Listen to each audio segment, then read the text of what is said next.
साथ सरग आसमान पर भटकत है मन मोर। खाक तो खोया नहीं किसी महल में। बहुत सुंदर चल रहा है, बहुत बढ़िया। मतलब समझ गए इसका? अभी इसको भी लेते हैं। ये जो आपने गाया अभी समझा इसका? जोर से गाइए। सात सरग आसमान पर भटकत है मन मूड। सात सरग आसमान पर, सात स्वर्ग है, मन वहीं भटक रहा है। आगे। खालिक तो खोया नहीं इसी महल में ढूंढ। इसी महल में ढूंढ भाई। सात स्वर्ग और आसमान में कहाँ जा रहा है? यहीं यहीं यहीं यहीं। मेहरवा हमको नहीं भावे, मेहरवा हमको नहीं भावे। साईं की नगरी परम अति सुंदर, साईं की नगरी परम अति सुंदर। जहाँ कोई जाए ना आवे, जहाँ कोई जाए ना आवे। चांद सूरज जहाँ पवन ना पानी, चांद सूरज जहाँ पवन ना पानी। कोरे संदेश पहुँचावे, कोरे संदेश पहुँचावे। दर्द की यह साईं को सुनावे, दर्द यह साईं को सुनावे। हमका न भावे, हमका न भावे। नहरवा नहरवा नहरवा नहरवा हमका न भावे, हमका न भावे।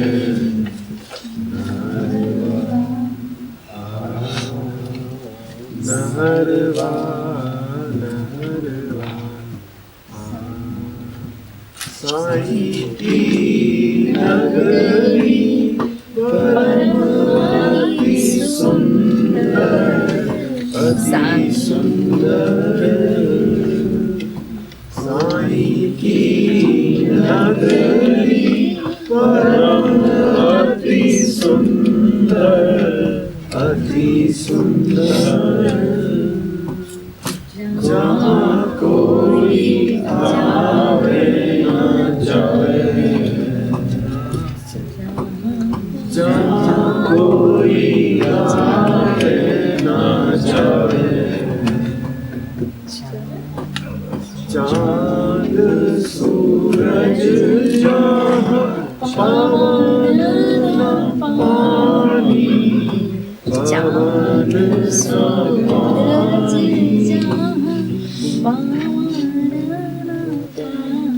चांद सूरज जहाँ पवन न पानी, पवन न पानी। ओ संदेश पहुँचावे, ओ संदेश पहुँचावे।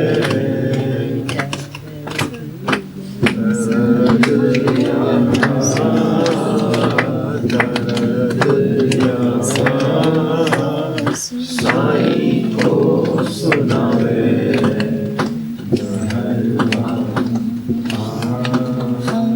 नहरवा नहरवा। बिन सतगुरु आपनो नहीं कोई, आपनो नहीं कोई। गुरु आपनो नहीं कोई, आपनो नहीं कोई। बिन सतगुरु आपनो नहीं कोई, आपनो नहीं कोई। जो ये राह दिखावे, जो ये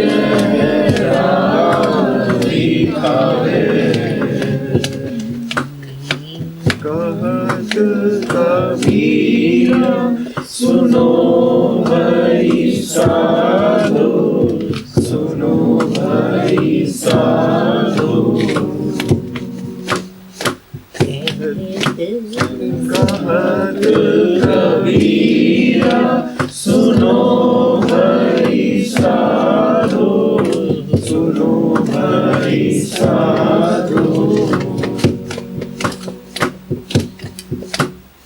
सपने में सीतम आवे, सपने में प्रीतम आवे।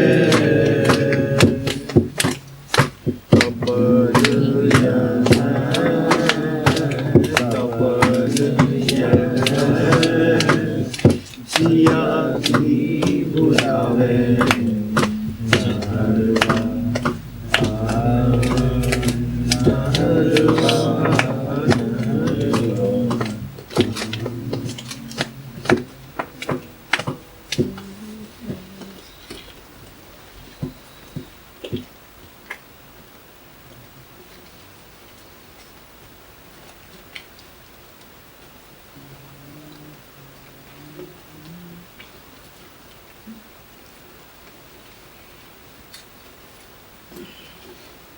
जो तुम कह रहे थे, all desires are the desires of the ultimate, वो यही है, सपने में प्रीतम आवे। सपना किसी का भी लो, तरह तरह के सपने आते हैं, पर वो सारे सपने होते प्रीतम के ही हैं। ये ध्यान का काम है, देख पाना कि सपना कोई भी हो, कामना कोई भी हो, चाहा प्रीतम को ही जा रहा है, चाहा अल्टीमेट को ही जा रहा है। ये हमें दिखाई नहीं पड़ता, हम विविधता में खो जाते हैं। हमें लगता है आज रोटी का सपना आया था, कल गाड़ी का आया है, परसों मकान का आया है। तो ये अलग अलग चीज़ें हैं जो हम चाह रहे हैं, अलग अलग चीज़ें नहीं चाह रहे हैं, एक ही चीज़ चाह रहे हैं। उसी को प्रीतम कहा जा रहा है, उसी को अल्टीमेट कहा है उस मुक्ति में।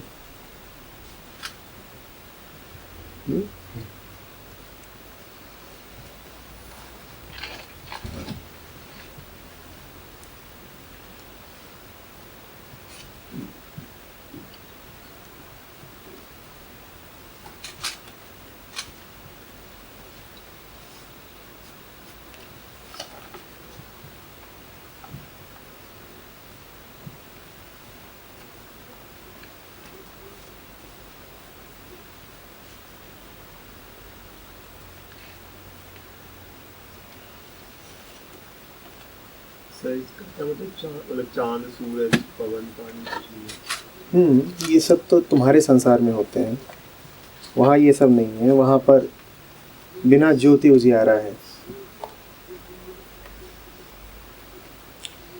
तुम्हारे यहाँ जो कुछ होता है कारणवश होता है। सूरज उगता है, इस कारण से रोशनी होती है, वहाँ पर बिना किसी कारण के रोशनी रहती है। तुम्हारा उगा हुआ सूरज ढलता भी है, वहाँ की रोशनी कभी ढलती नहीं। वहाँ बिना पवन के शीतलता है। तुमको थोड़ी शीतलता तब लगती है जब हवा बहती है, तो चलो ठीक रहा। वहाँ हवा बहे बिना सब शीतल है, कारण नहीं है चीज़ों का। सब बढ़िया है, क्यों बढ़िया है कुछ कहा नहीं जा सकता। अकारण सब बढ़िया है, उसी को आनंद कहते हैं। जब कोई पूछे कैसा चल रहा है और तुम कहो सब बढ़िया है, अकारण सब बढ़िया है, तो जानना आनंद हुआ। कारणवश बढ़िया है तो जानना कि साधारण प्रसन्नता है, अभी आई है, अब ढलेगी।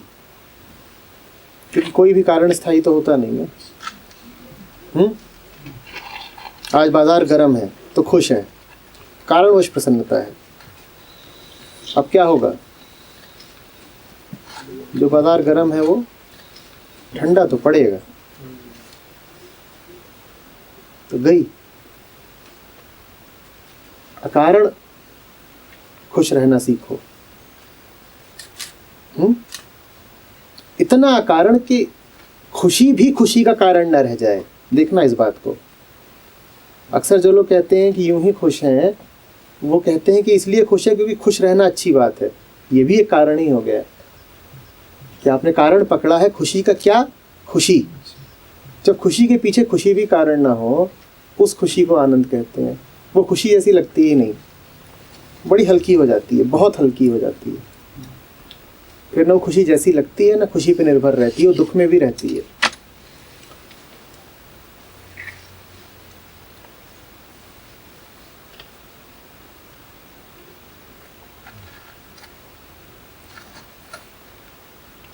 संतों को ऐसी बातें कहनी पड़ती हैं जो कल्पनाओं पर बिल्कुल विराम लगा दें, एकदम ब्रेक। परेशान हो जाओ, ये क्या जगह है भाई। साईं की नगरी परम अति सुंदर, ऐसा लग रहा है कि उकसाया जा रहा है कल्पना के लिए कि अच्छा बड़ी सुंदर नगरी है। तुरंत कल्पना शुरू, अच्छा ऐसी होगी। फिर तुरंत कह दिया गया जहाँ कोई आवे न जावे। ले अब कर लो कल्पना।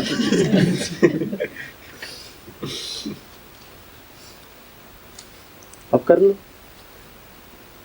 संत मन के साथ खेलता है, मन उसका खिलौना है।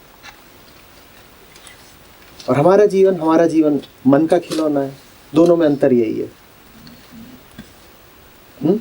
संत माया के साथ खेल लेता है, माया हमारे साथ खेल लेती है।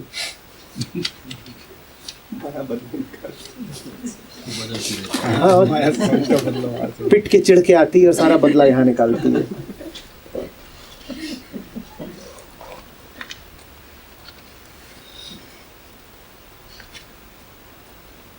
संत देख रहे हो कल्पना का ही इस्तेमाल कैसा कर रहा है कल्पना को काटने के लिए। कल्पना करने के लिए कुछ ऐसा दे दिया जिसकी कल्पना ही नहीं की जा सकती। कल्पना करने के लिए कुछ ऐसा दे दिया है जिसकी कल्पना ही नहीं की जा सकती। अब कर लो कल्पना, लो। और ये करके उसने दिखा दिया कि कल्पना कितनी ओछी है, कितनी शक्तिहीन है।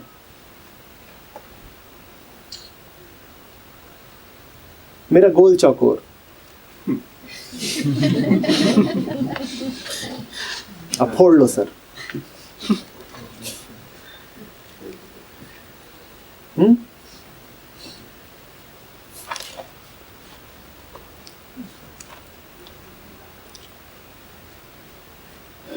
हम बार बार कहते हैं ना मन सीमित है। समझो ऐसे सीमित है, धारणाओं से, कॉन्सेप्ट, सिद्धांतों से बाहर जा ही नहीं सकता, द्वैत से बाहर जा ही नहीं सकता। कल्पना करो काला सफेद, करो भी कल्पना तो ऐसा करो कि काला है फिर सफेद है, काला है फिर सफेद है, काला है फिर सफेद। काला और सफेद की कल्पना नहीं कर पाओगे। सारी कल्पना सीमित है द्वैत से। पहले काला आएगा फिर सफेद आएगा। देख रहे हो कितनी जबरदस्त जकड़ है द्वैत की।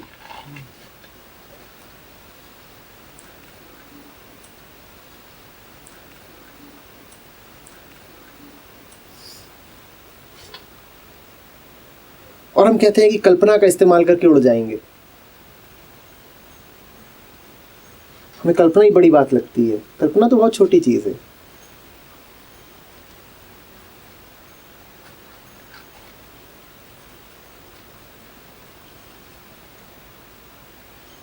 कल्पना माने वो सब कुछ जो आप पा सकते हो, पाना चाहते हो। तो देख रहे हो कि हमारे लक्ष्य कितने छोटे हैं, क्योंकि वो सब कल्पना द्वारा निर्धारित हैं। जिसकी कल्पना करते हो उसी को तो लक्ष्य बनाते हो। कल्पना खुद कितनी छोटी बात है। इतना सा कह दिया गया कि बिना सूरज रोशनी है, और कल्पना परेशान हो गई, आ कहाँ से रही है फिर रोशनी। कल्पना के ऊपर तो इतने नियम कायदे बंधे हुए हैं कि बेचारी उन्मुक्त उड़ ही नहीं सकती। द्वैत का नियम उस पर लगा हुआ है, कार्य कारण का नियम उस पर लगा हुआ है, समय का नियम उस पर लगा हुआ है, स्थान का नियम लगा हुआ है। इतने नियमों से बंधी हुई कल्पना कितनी दूर जाएगी, कितना उड़ेगी।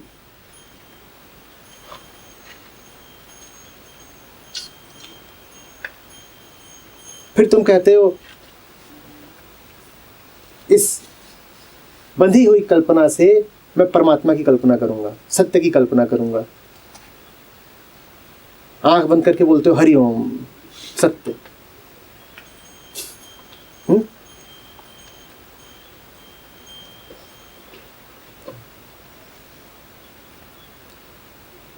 इसीलिए मौन का और शांति का महत्व है। कल्पना नहीं करो यार, बैठ जाओ शांति से, फिर कुछ बात बनेगी। चीखना चिल्लाना बंद कर रहा है।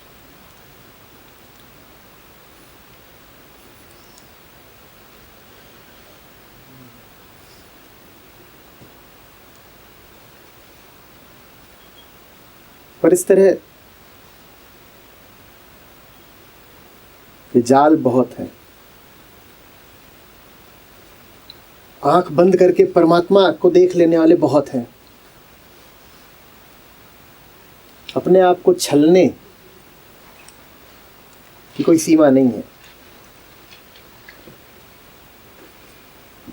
मैं आंख बंद करता हूँ, मुझे कुछ आध्यात्मिक अनुभव हो जाते हैं। मुझे ऐसा लगता है कि मैं खाली आसमान में उड़ रहा हूँ। अच्छा ठीक है, उड़ना, बिना पंख के उड़ना।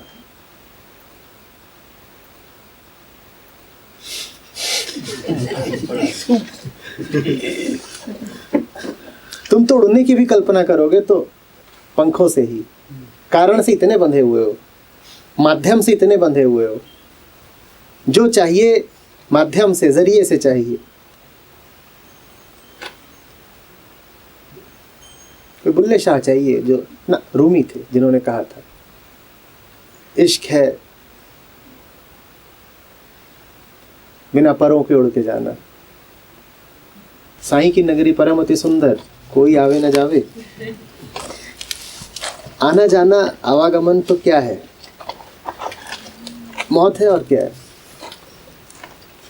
साईं की नगरी इतनी सुंदर है कि वहाँ आना जाना होता ही नहीं। वहाँ ना कोई जन्म लेता है ना किसी की मौत होती है।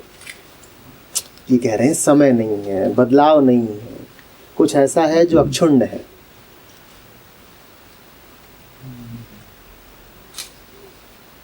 कुंदन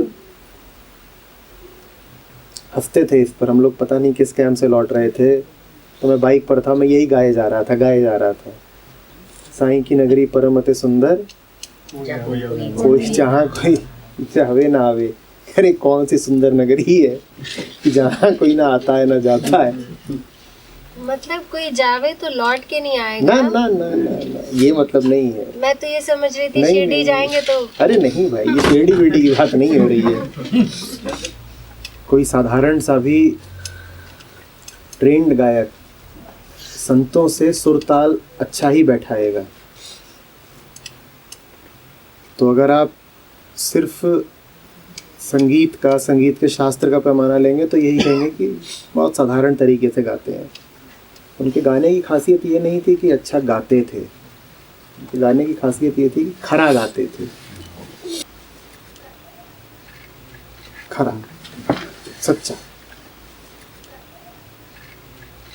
तो इस बात पर झिझकिए मत कि हम बहुत अच्छा गाते नहीं हैं, और साथ ही साथ इस बात की कोशिश भी मत करिए कि आप बहुत अच्छा गाते हुए लगें। संतों ने तो सुरताल बैठाए नहीं, आप क्यों बैठा रहे हैं? संतों ने तो कभी ये प्रदर्शित करना चाहा नहीं। उनके तो छंद भी उबड़ खाबड़ रहते हैं, कई बार बेमेल रहते हैं। आप क्यों उसमें अपना पांडित्य और संगीत सौंदर्य डालना चाहते हैं? कबीर तो चलते फिरते गा देते थे, और उनका गाना कहने से बहुत भिन्न नहीं था। वो गा क्या रहे हैं, कह रहे हैं। वो कहा ही ऐसे जैसे गा दिया हो।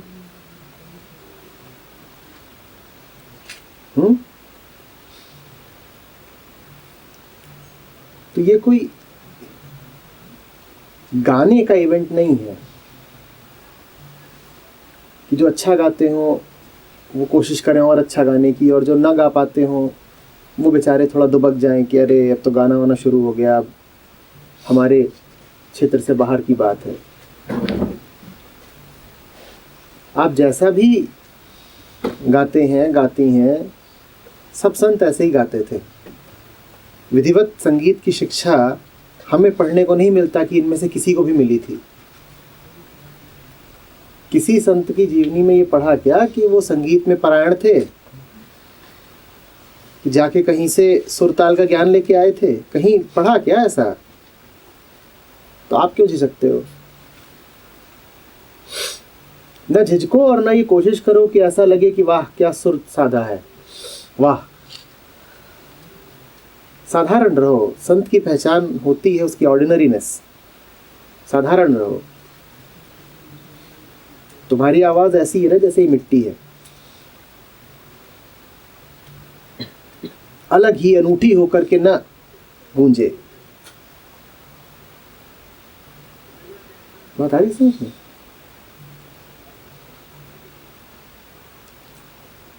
संत तो घुला मिला होता है। तुम्हारे सामने कबीर आ जाए तो उनके व्यक्तित्व में थोड़ी ही कोई अनूठी बात होगी, एक साधारण सा जुलाहा है। हाँ, तुम अगर कबीर हो तो जरूर एक दूसरे कबीर का अनूठापन देख लोगे। वह अनूठापन आंतरिक होता है, ऊपर ऊपर से तो वैसे ही सब कुछ वैसे ही है। कोई कोशिश भी नहीं करते अपने आप को अलग दिखाने की, वैसे ही कपड़े, वैसे ही बातचीत, वेशभूषा, वैसे ही व्यवसाय, वैसा ही सब, खाना पीना सब बस। तो अपने आप को पकड़ना, दोनों स्थितियों में पकड़ना। जब दबो कि मुझे गाना नहीं आता तब भी पकड़ना, और जब दिखाई दे कि मैं तो बहुत विशिष्ट गाने की कोशिश कर रहा हूँ तब भी पकड़ना। दोनों ही संतत्व की निशानियां नहीं हैं।